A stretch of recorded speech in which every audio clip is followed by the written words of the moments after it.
Bismillahirrahmanirrahim. Assalamualaikum warahmatullahi wabarakatuh. Alhamdulillah ala ihsanih wa syukurullahu ala taufiqi wa imtinani. Asyhadu an la ilaha illallah ta'ziman li sya'nih wa asyhadu anna Muhammadan 'abduhu wa rasuluh ad-da'i ila ridwanih. Wassalatu wassalamu ala alihi wa sahbihi. Ya ayyuhalladzina amanu taqullaha haqqa tuqatih wa la tamutunna illa wa antum muslimun. Amma ba'du. Alhamdulillah, puji syukur hanya milik Allah Subhanahu wa taala. Allah Subhanahu wa taala senantiasa mencurahkan nikmat kepada seluruh makhluknya dan itu tidak pernah berhenti walaupun hanya sekejap mata. Salawat berikan salam kepada Nabi kita tercinta yakni Nabi Muhammad sallallahu alaihi wasallam. Ikhwani fiddin wa akhwati fil a'adzakumullah. Alhamdulillah, di malam ini kita berjumpa kembali di tempat yang mulia ini, Masjid Jami' Al-Ihsan di Sukuntala, Jalan Sakuntala, Pekanbaru. Dan ini alhamdulillah pertemuan kita yang kedua. Insyaallah kita akan lanjutkan pembahasan kita, di mana di pertemuan kita sebelumnya kita sudah mengingatkan masing-masing kita tentang bagaimana istiqomah di bulan setelah bulan Ramadan berlalu. Kemudian kita sudah singgung sedikit tentang apa pembahasan di pembahasan kita, yakni di salah satu usul. Dan mungkin kita pernah mendengar usul salasa. Ada salah satu usul. Sebenarnya ini sama, cuman di usul salasa itu agak ringkas, dan ada beberapa paragraf yang tidak dibawakan di usul salasa.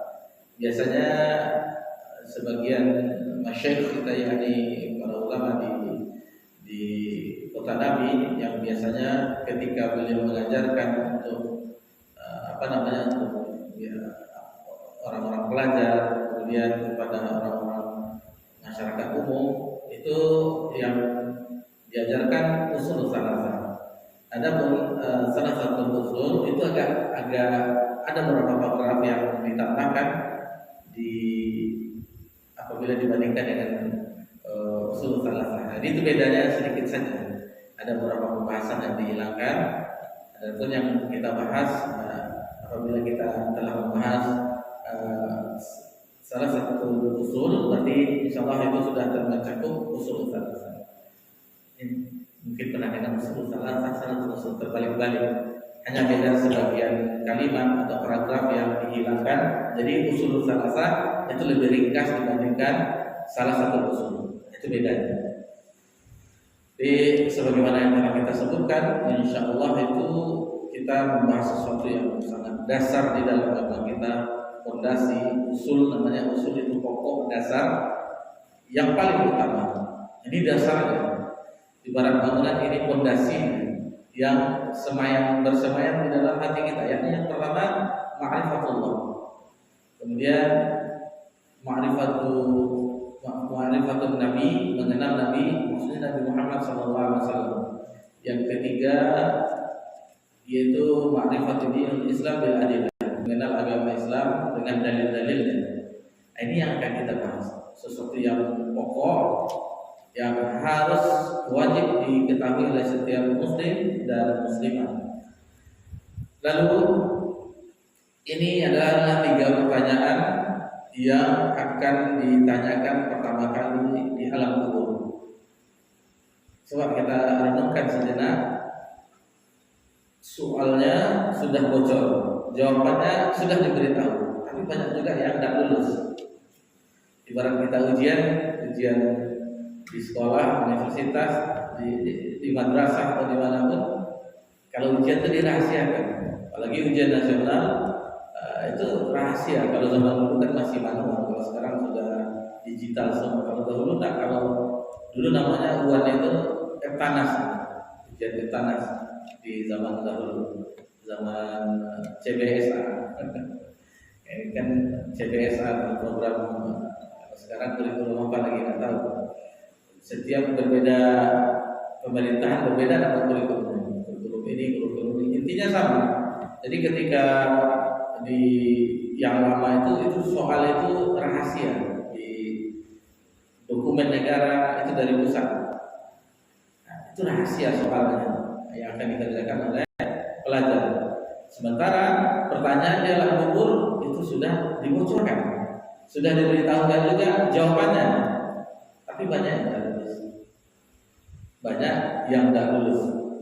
Jadi kita ulang lagi hadis dari Bara bin Azib radhiyallahu anhu, salah seorang sahabat yang meriwayatkan hadis ini. Hadis ini sanadnya sahih sebagaimana terdapat di dalam Musnad Imam Ahmad dan kitab Sunan seperti Sunan Abi Dawud dan yang lainnya. Dan kalau kita lihat Ahkamul Janaiz, kitab Ahkamul Janaiz itu disebutkan oleh Syekh Al-Albani rahimahullah taala itu bahwasanya sanadnya itu hasan, kalau tidak salah sanadnya hasan. Jadi insyaallah hadis ini bisa diterima. Secara makna bahwasanya setiap ketika Nabi SAW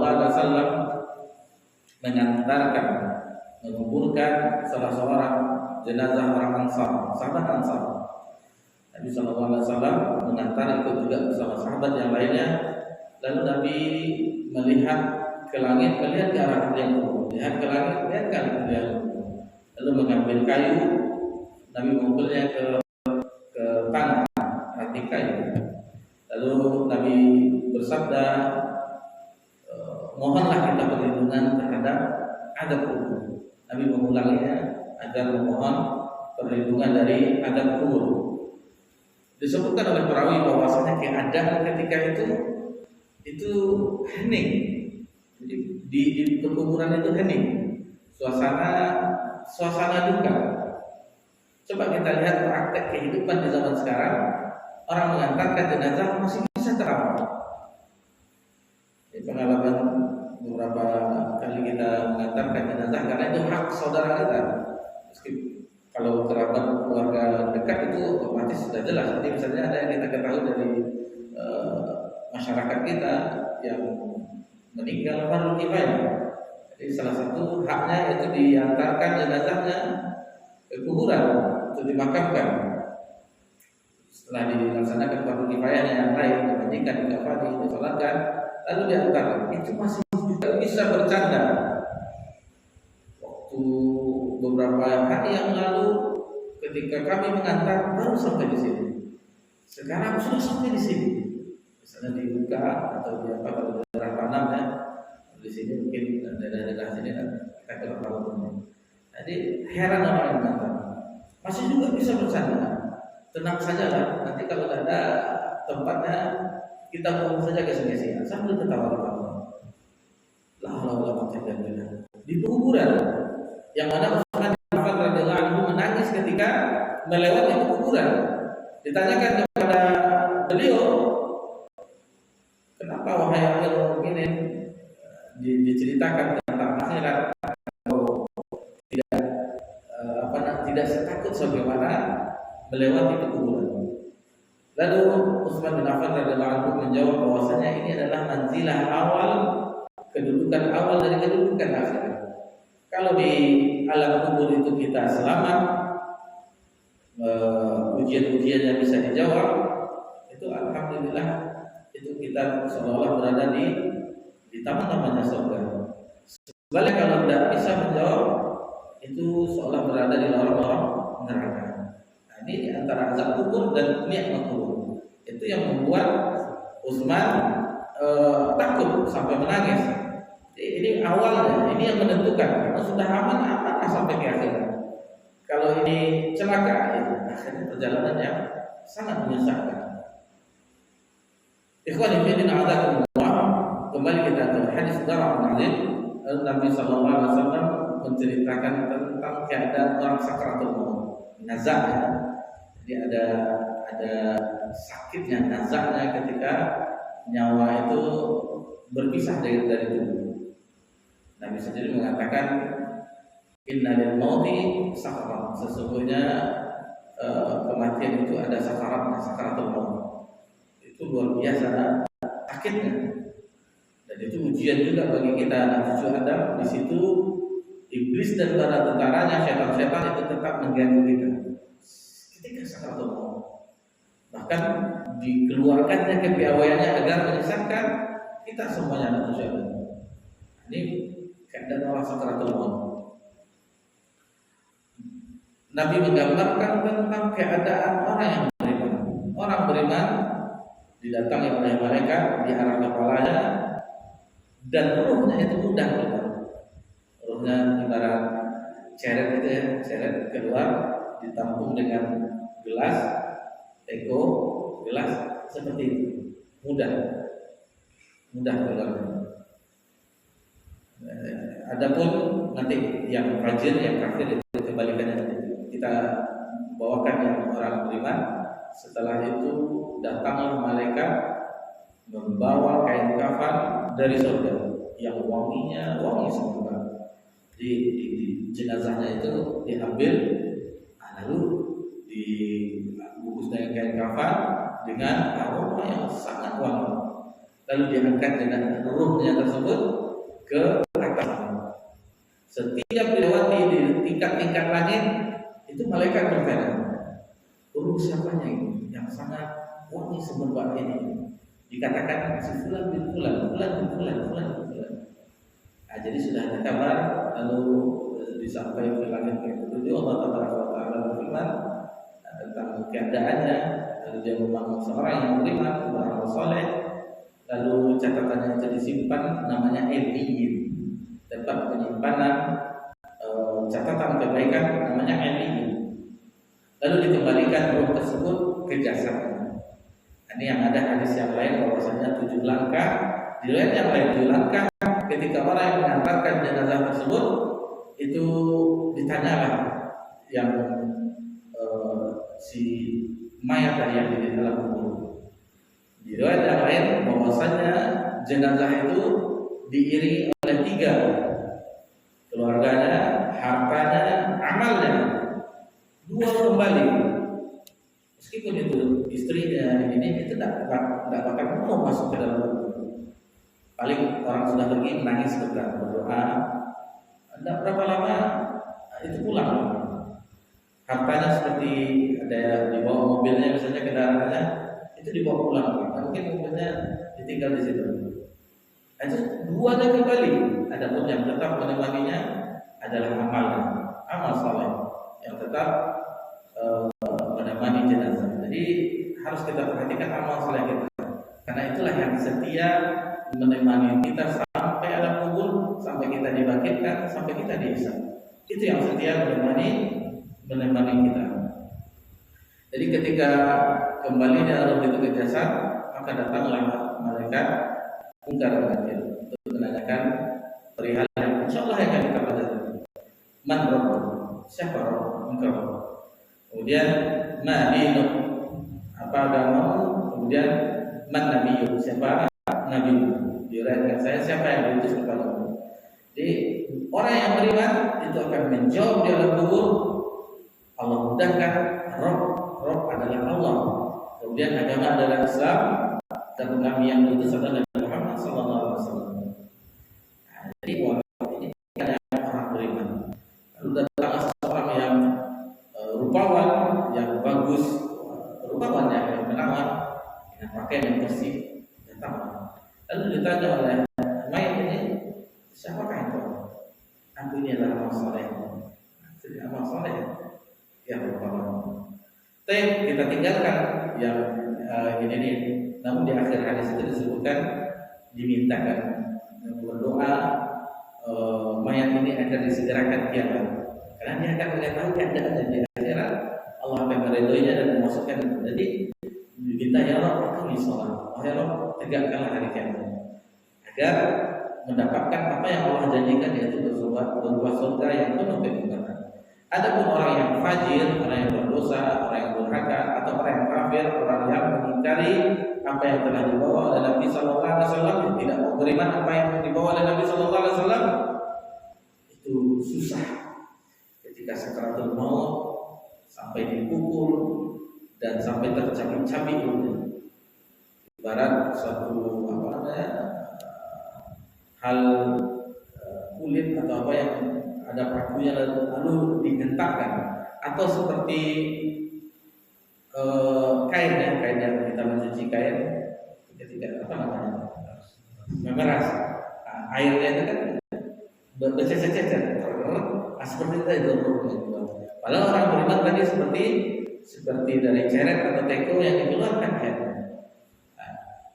Ini bercerai-berai baunya dan bau aromanya sangat menyengat, busuk. Tidak ada yang mau, dan pakainya tuh yang kain kafan busuk. Semuanya tersiksa dengan aromanya. Ketika diangkat jenazahnya ke langit untuk menghadap Rabbul Alamin, tidak diterima oleh langit. Tidak mau dibukakan pintu langit oleh malaikat.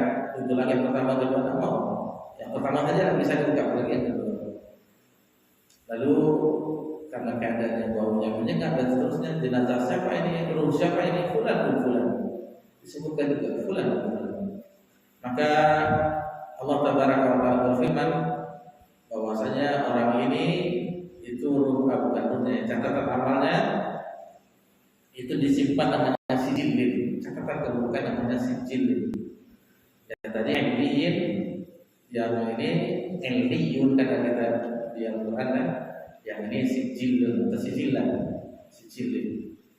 Setelah kembalinya roh ke jasadnya, datanglah malaikat munkar nakir, ditanyakan sebagaimana hal orang yang beriman. Sama semua kita, seluruh anak cucu Adam ditanyakan tentang hal demikian. Seluruh anak cucu Adam, mau orang barat, mau orang timur, mau orang ganteng, mau orang yang biasa, mau yang mancung, pesek, semua anak cucu Adam akan ditanyakan di alam kubur. Itu ditanya man rabbuk, man nabiyyuk, man dinuk. Jawabannya la adri. Seperti itu. La adri. Aku tidak mengetahuinya. Tidak tahu dia apa. Tidak tahu dia siapa rohnya, siapa nabinya, apa agamanya. Tidak. Maka datanglah sesuatu yang buruk rupawan, yang menyengat baunya, lalu ditanyakan siapa kamu? Aku lapar. Maka ketika itu dia meminta kepada Allah, jangan ditegakkan kiamat. Jangan ditegakkan, ya Allah, jangan tegakkan kiamat. Karena kalau ditegakkan kiamat, dia sudah berada di salah satu orang-orang neraka, tentu dia akan binasa dengan keadaannya. Jadi berangkat dari hadis ini agar kita insya Allah bisa menjawabnya. Tentunya bukan di dunia, Allah mudah. Ini di alam kubur yang melihat sesuatu alam yang baru yang belum pernah kita merasakan. Jadi perjalanan anak cucu Adam pertama namanya alam ruh. Semua ruh anak cucu Adam berkumpul di situ. Arwahnya ruh. Kemudian alam rahim. Kemudian setelah itu lahir baru alam dunia. Lalu pindah ke kematian, alam kubur, alam barzakh. Nah, baru setelah kiamat baru alam akhirat. Sebenarnya kematian itu sudah memasuki alam akhirat, tapi istilahnya terminal tunggu barzakh. Adanya dinding antara dunia dengan barzakh. Tidak bisa kembali. Jadi kalau ada roh film-film yang roh gentayangan itu tidak roh dia, tapi itu adalah jin yang menggoda, jin itu. Nah, jadi sudah tidak bisa kembali. Kenapa dikatakan demikian? Ketika orang sudah lahir ke dunia, tidak bisa lagi kembali ke alam rahim. Tidak bisa kita. Mau apapun teknologinya, tak akan bisa kita kembali ke rahim ibu kita. Tidak bisa. Mustahil. Begitu juga setelah kita mengalami kematian, mustahil kembali ke dunia. Kalau kembali ke dunia, senang ada Nabi Sallallahu Alaihi Wasallam. Ada para nabi-nabi yang dahulu. Ini kecuali orang yang agama lain ada reinkarnasinya. Dulu ada zaman dulu hidup, lalu reinkarnasi lagi di zaman sekarang. Reinkarnasi tidak ada di akidah Islam, tidak ada. Sudah meninggal, wafat, menunggu hari kiamat. Di alam kubur tunggu hari kiamat. Yang mana kita mengetahui Nabi SAW wafat di tahun 11 Hijriah. Sekarang tahun 1447 Hijriah, kurang 11 tahun. Berarti Nabi SAW berada di dalam kubur 1436 tahun. Sudah lama Nabi jauh, Nabi SAW menunggu hari kiamat. Bagaimana Nabi sebelumnya? Sudah ribuan tahun. Nabi Adam sudah berapa miliar tahun kita datang Allah Ta'ala. Tapi insyaallah kita mulai bacakan apa yang telah ditulis oleh penulis di dalam matanya. Sudah kita di pekan yang lalu kita sebutkan bahwa kita mengambil syarah dari Syekh Muhammad Shalih Al-Utsaimin dan Allah Ta'ala, namun tentunya ada tambahan-tambahan yang lain. Jadi kita tidak fokus dalam satu syarah, kita tambahkan yang lain. Misalnya di pembahasan ayat mungkin kita tambahkan ungkapan dari ulama-ulama tafsir seperti Al-Hafidz Ibnu Katsir yang Allah Ta'ala dinukilkan dari tafsir Katsir dan seterusnya. Karena mengenai dalil-dalil baik itu Al-Quran dan hadis, ayat-ayat dan hadis-hadis Nabi, kita pakai penjelasannya dari para ulama kita. Ada contoh-contoh dalam kehidupan sehari yang baru kita ulaskan untuk memahami ini kondisinya, ini kondisi yang nyata di zaman kita. Baik, kita mohon ridho Allah Subhanahu wa taala, kita masuki pembahasan kita. Jadi muallif rahimahullah taala ada yang katanya dimulai dari Bismillahirrahmanirrahim. Jadi beliau risalahnya yang ringkas ini dimulai dengan Bismillahirrahmanirrahim. Lalu beliau mengatakan i'lam rahimakallah, ketahuilah semoga engkau Allah merahmatimu, annahu yajibu alaina ta'allam arba'in masail. Sesungguhnya wajib atas kita untuk mempelajari 4 masalah. 4 masalah. Al-ula, yang pertama yaitu al-ilm. Disebutkan di sini bahwa ma'rifatullah, ma'rifatun nabiyyin wa ma'rifatul dinil Islam bil adillah. Yang pertama mengenal Allah, ilmu yang disebut yaitu ilmu mengenal Allah, mengenal nabinya dan mengenal agama Islam dengan dalil-dalil. Itu yang pertama, al-ilmu. Al-thaniyah, yang kedua, al-amalu bih, mengamalkannya, mengamalkan ilmu tersebut. Al-thalithah, yang ketiga, ad-da'watu ilaih, itu mendakwahkan ilmu tersebut. Ar-rabi'ah, yang keempat, as-sabr, itu as-sabru 'ala al-adab fi, bersabar atas gangguan yang ada padanya. Kemudian penulis menyebutkan di sini wa dalilu qauluhu ta'ala, dalilnya adalah firman Allah Subhanahu wa taala, Bismillahirrahmanirrahim, wal 'ashr, demi masa, demi waktu atau demi waktu asal, innal insana lafi khusr, sesungguhnya manusia itu berada di dalam kerugian, illal ladzina amanu wa 'amilus shalihat, kecuali orang-orang yang beriman dan orang-orang yang beramal saleh, wa tawassaw bil haqq wa tawassaw bis sabr, itu yang mana saling mewasiati, saling menasihati dalam kebenaran dan saling menasihati wasiat dalam dengan kesabaran. Baik, kita cukupkan sampai di sini dulu. Insyaallah kita syarah. Jadi syarahnya bukan satu referensi saja, kita gabung. Insyaallah akan kita sampaikan. Jadi di sini dimulai dengan Bismillahirrahmanirrahim, sebagaimana metode di dalam Al-Quran Karim.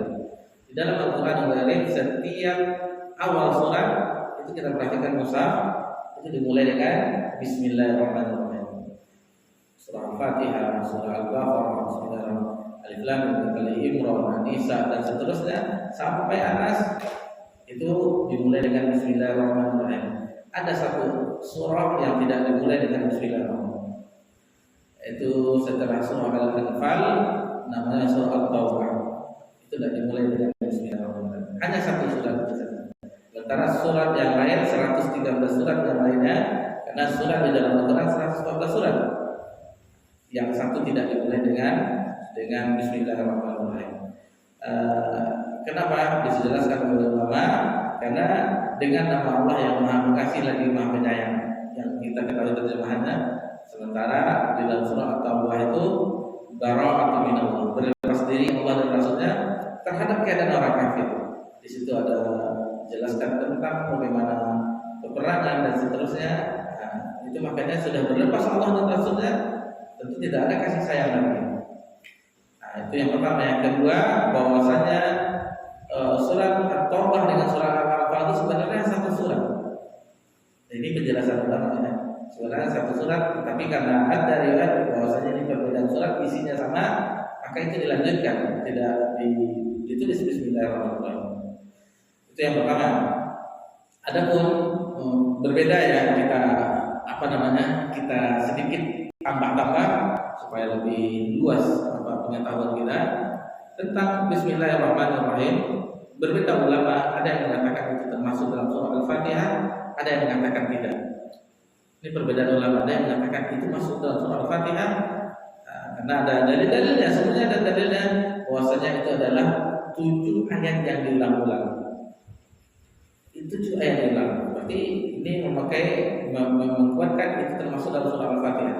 Adapun yang tidak, itu bahwasanya ada beberapa hujjah. Yang pertama, bahwasanya Bismillahirrahmanirrahim itu ada di dalam ayat yang lain. Di dalam surah An-Naml, ketika Nabi Sulaiman, Ratu Balqis menulis surat kepada Ratu Balqis, innahu min Sulaiman innahu bismillahirrahmanirrahim. Sesungguhnya ini dari Sulaiman dan sesungguhnya surat ini dimulai dengan bismillahirrahmanirrahim. Kata ulama, ini termasuk ayat di ayat yang lain. Ada yang mengatakan lagi dari hadis bahwasanya Allah Subhanahu wa taala membagi antara Allah dengan hambanya 2 bagian. Di hadis itu disebutkan ketika hambaku, jadi hadis ini hadis kursi, hambaku mengucapkan alhamdulillahirabbil alamin, lalu Allah menjawab hambaku telah memujiku. Jadi ketika Ar-Rahman Ar-Rahim, lalu Allah menjawab Malik Yaumiddin, dijawab oleh Allah. Jadi di hadis itu tidak disebutkan bismillahirrahmanirrahim, tapi alhamdulillah. Jadi kedua-duanya itu ada dalilnya. Adapun mengenai bacaan yang dijaharkan dan disirkan, ini berbeda juga ulama. Kita sedikit tarik ke fikih ya, supaya kita di sini letaknya. Ada sebagian ulama mengatakan bahwasanya Nabi SAW itu riwayat dari Abu Hurairah itu menjaharkan Bismillahirrahmanirrahim. Ada sebagian lagi dan ini agak banyak riwayatnya yang ketika Nabi setelah takbir membaca, yang terdengar setelah takbir Allahu Akbar, yang terdengar setelah itu Alhamdulillahirabbil alamin. Ini perbedaan. Jadi ada riwayat yang mengatakan Bismillahirrahmanirrahim itu dijaharkan, ada yang mengatakan bahwa Bismillahirrahmanirrahim itu disirkan, bukan tidak dibaca tapi disirkan, dipelankan, seperti membaca doa istiftah atau iftitah yang kita ketahui. Apakah kita Allahumma ba'id baina Allahumma wajhal wajhal, kan kita keraskan. Nah, jadi dengan ini berlapang dada kita. Misalnya siapa yang jadi imam, dikeraskannya Bismillahirrahmanirrahim, silahkan. Ada imam lalu disirkannya, silahkan. Karena dahulu sebelum kita ada ilmunya sama juga. Malaslah imamnya baca Bismillah, cari masjid lagi. Sekarang alhamdulillah sudah terang bagi kita, jiwa kita, tidak masalah. Yang penting jangan imamnya melakukan hal-hal yang tidak. Jadi kalau seandainya itu batal, misalnya bagaimana kita haji dan umrah, Imam Sudais itu disirkannya Bismillah. Jadi ini masalah ranah fikih.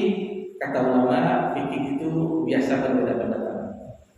Kata Imam Ad-Dhahhak, kalau seseorang memperdalam fikih tidak mencium perbedaan, berarti belum seorang fuqaha, seorang fikih, ahli fikih. Biasa berbeda. Masalah fikih ya, jangan masalah akidah. Kalau masalah akidah tidak boleh. Masalah fikih masalah ada yang ini perbedaan. Ada yang sholatnya 11 rakaat dengan witir tarawihnya, ada 23 rakaat. Jangan ini sudah dari dulu berbeda. Lalu mana yang tenang kita 11 rakaat, silakan. Dengan ayat yang 1 juz misalnya, silakan. atau yang 23 rakaat cepat-cepat rata-rata. Kalau 23 rakaat rata-rata agak cepat. Di situ yang kurang nyaman. Karena Al-Fatihahnya satu nafas. Situ yang kurang nyaman. Kita menikmati bacaan Al-Quran, menyimaknya santai-santai. Karena tarawih juga itu dari kata-kata santai-santai, bukan buru-buru. Nah, jadi ini perbedaan yang jangan diperuncing. Jadi ilmu itu luas, dada kita yang sempit. Apalagi netizen kalau apa itu ulang masuk tuh ada media sosial. Ulang masuk ada netizen lah Baik. Lalu mengenai Bismillah, Nabi SAW, metode Nabi SAW tadi Al-Quran, sekarang ke Nabi SAW. Nabi setiap memulai menulis surat seperti di perjanjian Hudaybiyah ketika mau umroh pertama setelah hijrah ke Madinah di tahun ke-6, Nabi dan para sahabat ingin umroh tetapi tidak sampai ke Mekah, dicegah di Hudaybiyah. Lalu ditulislah sulh Hudaybiyah, perjanjian Hudaybiyah. Dimulai dengan Bismillahirrahmanirrahim. Akan orang tidak boleh dengan Bismillahirrahmanirrahim, cukup Bismillah saja. Lalu dibuat ini adalah perjanjian antara Muhammad Rasulullah dengan orang-orang Quraisy. Tidak boleh pakai Muhammad Rasulullah, cukup dengan Muhammad bin Abdullah saja. Dan terakhir yang kita tambahkan ketika Islam Fatu Mekah telah ditaklukkan, Nabi ingin mengembangkan Islam ini. Di antaranya Nabi menulis surat kepada penguasa Romawi, penguasa Persia, kemudian Habasyah, Yaman, Mesir dan seterusnya, kerajaan-kerajaan yang besar ketika itu. Di zaman itu Nabi memulai suratnya dengan Bismillahirrahmanirrahim. Bismillahirrahmanirrahim. Ini adalah surat dari Muhammad Rasulullah SAW untuk misalnya Adimur Rum, penguasa, maksudnya kaisar. Jadi surat Nabi itu ringkas padat. Aslim taslim. Jadi Nabi mengucapkan assalamualaikumnya bukan assalamualaikum, tapi assalamu ala manittabal huda. Keselamatan bagi orang yang mengikuti petunjuk. Petunjuk Nabi SAW. Jadi kepada orang kafir jangan assalamualaikum pula, tapi assalamu ala manittabal huda. Keselamatan bagi orang yang mengikuti petunjuk. Kalau dia mulai assalamualaikum, cukup waalaikum. Jangan waalaikumsalam warahmatullahi wabarakatuh, tapi cukup dengan waalaikum. Cukup, selesai. Nah, kemudian ketika itu Nabi memulai suratnya dengan Bismillahirrahmanirrahim. Surat yang pendek tetapi di cakupannya luas ya. Aslim taslim, masuk Islamlah maka akan selamat. Hayati, kita alhamdulillah berkata ke Islam, dilahirkan dari keluarga yang Islam, bapak ibu kita Islam, di negeri Islam, nikmat yang sangat besar. Islam agama kita, maka nanti di akhirat selamat. Aslim taslim, Islamlah maka akan selamat. Kita dengarkan kemandangan azan Isya. Insyaallah setelah itu kita lanjutkan. Allah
حي على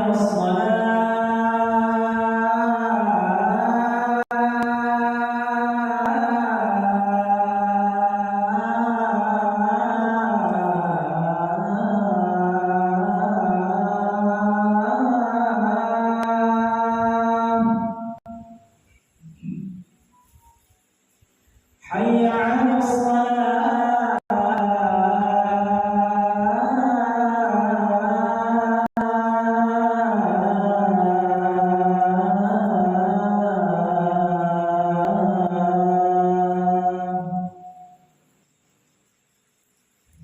حي على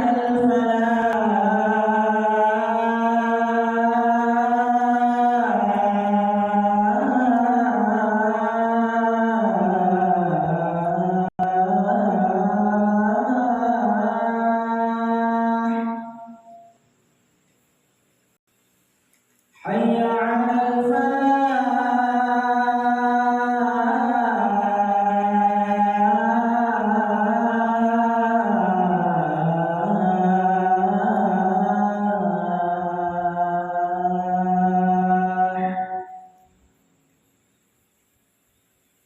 الله أكبر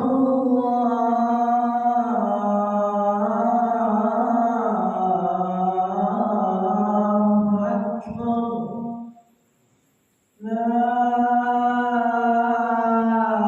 إله إلا الله.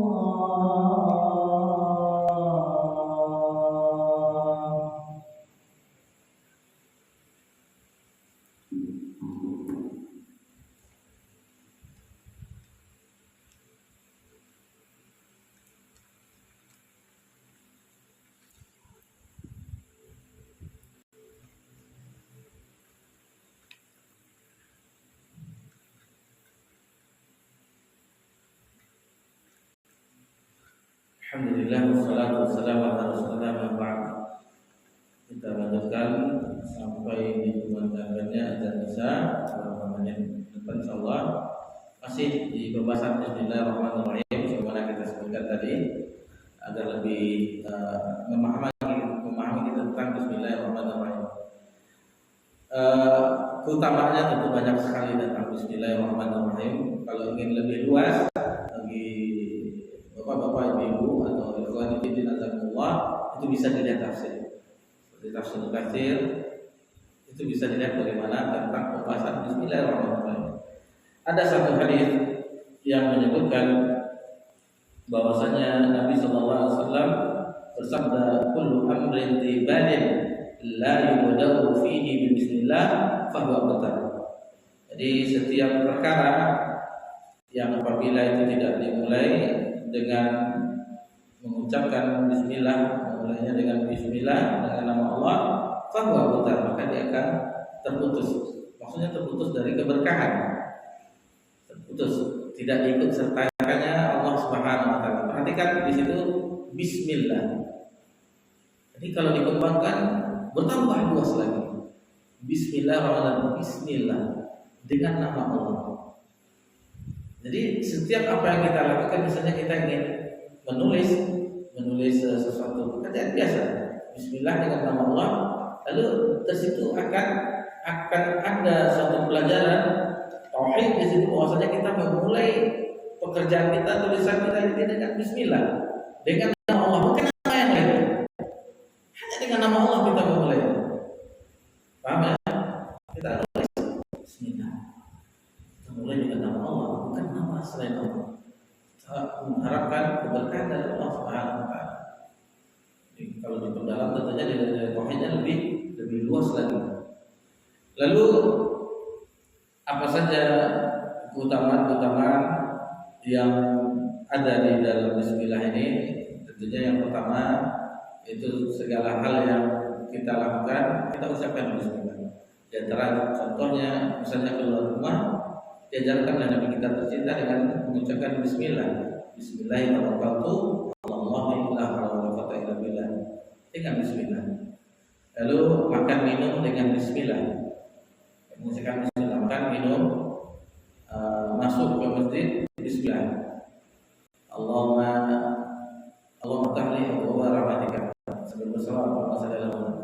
Kemudian banyak dengan Bismillah mengunci pintu-pintu, jendela-jendela menjelang waktu maghrib dengan Bismillah. Jadi ketika kita kunci jendela-jendela rumah kita di waktu mau maghrib dan kunci pintunya, itu jin-jin nggak bisa masuk, jin-jin jahat nggak bisa masuk. Nggak ada penginapan di sini kata jin, nggak bisa nginap.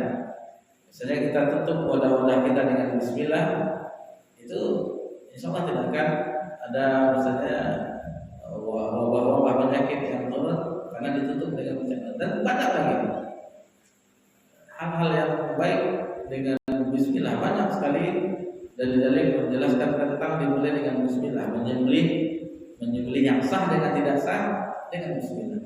Bismillahirrahmanirrahim, Allahu Akbar. Kalau tidak pakai Bismillah boleh dimakan, tidak sah sesembelihan. Jadi banyak. Atau bagi yang sudah berkeluarga, rata-rata sudah berkeluarga, kepalanya sudah berkeluarga. Belum. Kalau Ustaz kita yang imam tadi mungkin sudah jelas belum nampak dari tampangnya. Tidak usah itu. Kenapa? Ini masih bersawal untuk sunnah menikah.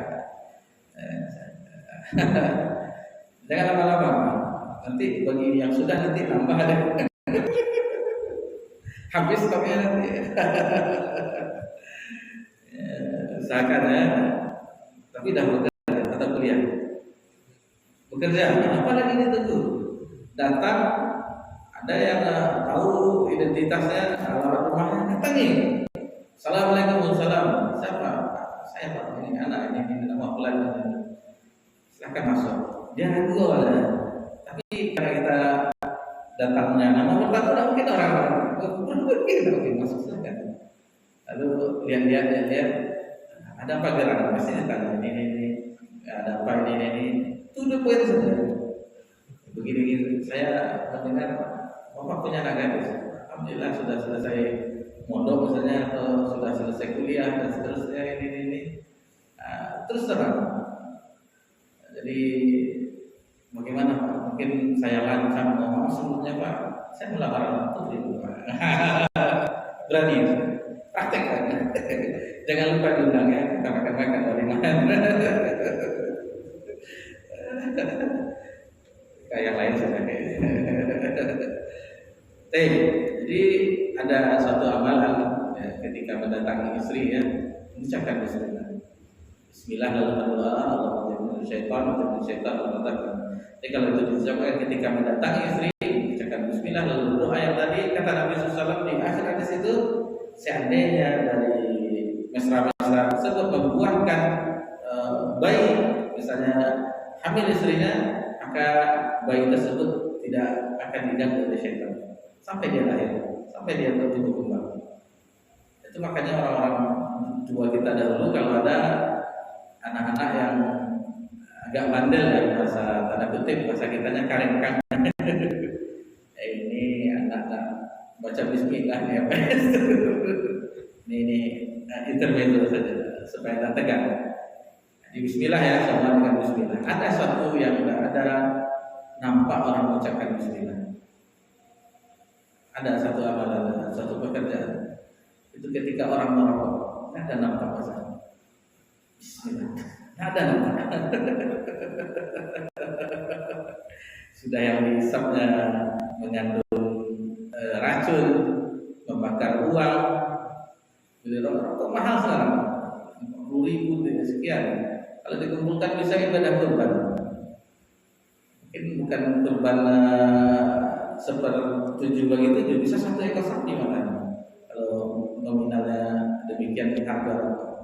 Apalagi rokoknya seperti kereta api, habis 1 hari 2 bungkus. Bazir. Belum lagi kesehatan terganggu dan seterusnya. Ini peringatannya bagi masih ada merokok, usahakanlah buang saja. Mending diinfakkan uangnya tersebut. Infakkan ke celengan untuk beli rokok. Ya Allah, saya enggak merokok lagi dengan karena ya Allah, saya infakkan uang beli rokok. Selesai. Jadi jangan aromanya tidak sedap dan seterusnya. Jadi meskipun sebagian seperti MUI yang Majelis Ulama Indonesia makruh, tapi makruh itu dibenci. dibenci. Dan ada sebagian ulama menyebutkan itu adalah haram, ada sebagian karena itu memudaratkan.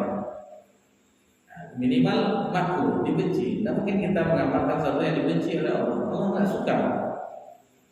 Nah, kita sebagai hamba Allah tentunya ingin yang, apalagi kalau seandainya kita merujuk kepada pendapat ulama yang mengatakan haram dari hal-hal segi la darara wala dirar, tidak boleh membahayakan diri kita tersebut. Jadi kalau tidak boleh berarti dijauhkan. Ini pendalilannya. Tapi kalau rokok ada dalam Al-Quran dan hadis, tapi ulama istidlal mengambil dari dalil Al-Quran dan hadis. Tidak boleh membunuh diri, tidak boleh mencelakakan diri, tidak boleh boros, tidak boleh mengganggu orang lain.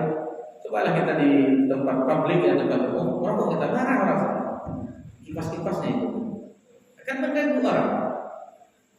Ini yang ulama yang sebagian yang mengatakan ini haram. Jadi mudah kalau semuanya lillah, semua karena Allah, mudah saja.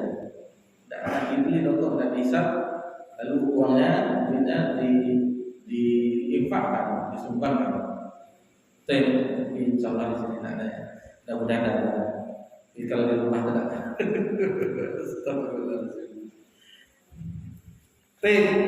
Jadi itu mengenai Bismillah.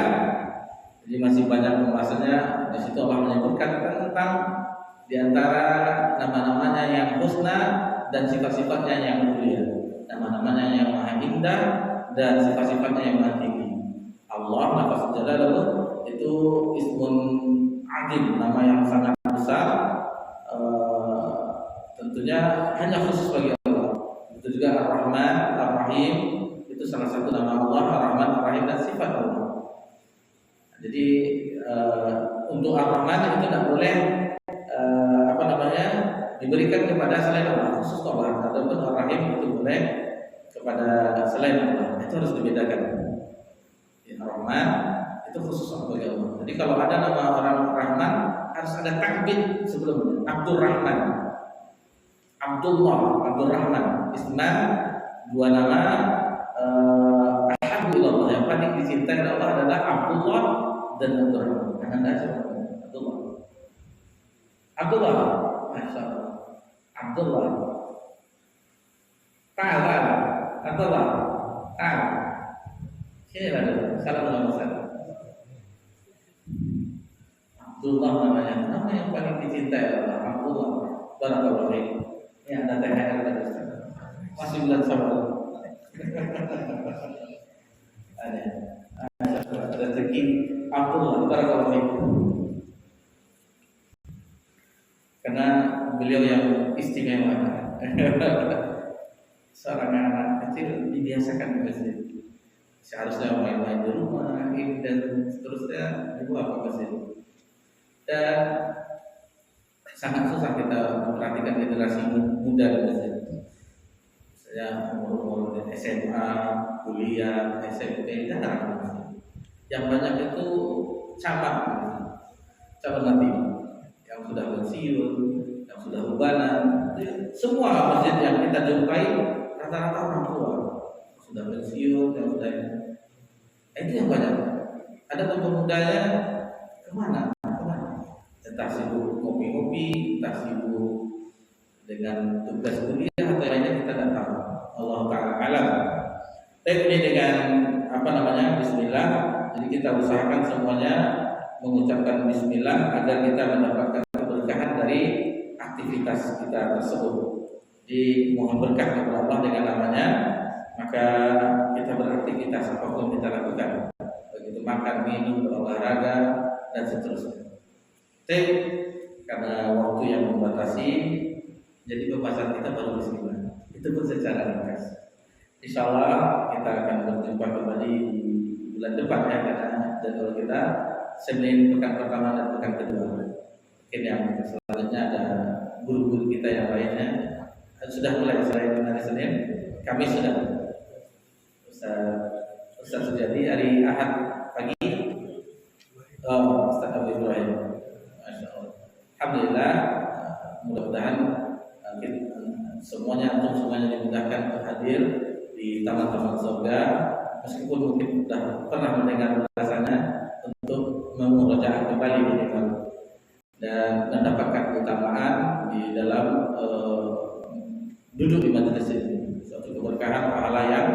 yang besar di sisi Allah. Dan diucapkan juga jazakumullah khairan karena sudah hadir di sini, sama-sama kita mempelajari matan salah satu usul dan penjelasannya yang kita ambil dari berbagai referensi. Dan mohon maaf jika ada kesalahan, maka insyaallah kita akan sholat isya berjamaah bersama Nabi Muhammad sallallahu alaihi wasallam wa ala alihi ajma'in. Walhamdulillahi rabbil alamin. Wassalamualaikum warahmatullahi wabarakatuh.